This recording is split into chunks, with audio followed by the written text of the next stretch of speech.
So Dave, now you can come out of your box. You can speak for anyone. Love it. So I actually heard this a bunch, but I really want to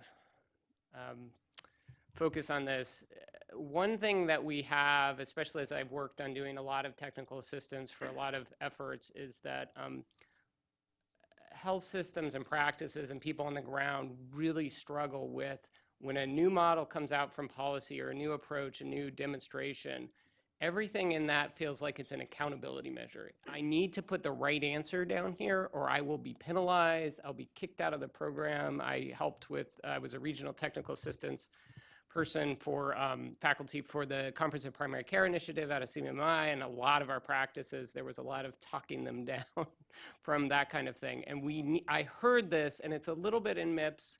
We really need to figure out how to make them about improvement, about we're testing this, we're trying to understand this, and figure out how we teach people to do these kinds of things. And I think the Peterson Foundation, for instance, is working on this with their most valuable care work about how you actually learn that. I think I'd really ask policymakers to think through that. There's been more emphasis on that recently, but that's really important. And that even if you're a health system, you may not have the ability to teach this, to teach the people within your system or to learn how to do this yourself. And so looking outside yourself for the expertise. Maybe it's in your community, and that can form those kind of important components. I think that's really my number one thing that we struggle with is you feel like you're being judged for a test, and we need to step back from that when we're testing these new models or these new approaches to say, here's what's really important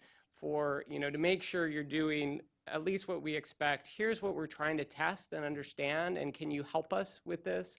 And especially, we've had a lot of effort bringing patients and families and caregivers into that, and suddenly the practices really appreciate that because that helps them to reprioritize in the context of those. And so I think they're very important in weighing in, as we've heard before.